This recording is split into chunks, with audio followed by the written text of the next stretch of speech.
সবাই গন্তব্য দেখে, আর আমি এখনো পথটাই দেখে যাচ্ছি।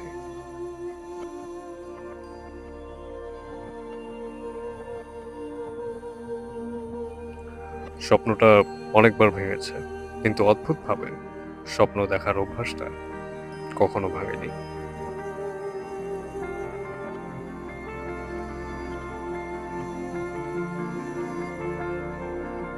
তারা বলে অসম্ভব, আমি বলি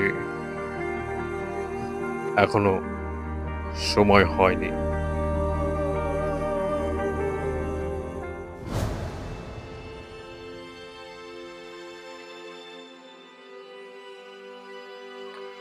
কিছু গল্প শুরু হওয়ার আগে পৃথিবী তাদের নিয়ে হাসে।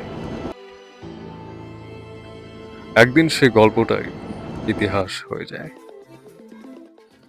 আমি সফল হব কিনা জানি না, তবে আমি থেমে থাকবো না। কারণ কিছু স্বপ্ন পূরণ করার জন্য না, কিছু স্বপ্ন বেঁচে থাকার জন্য দেখা হয়।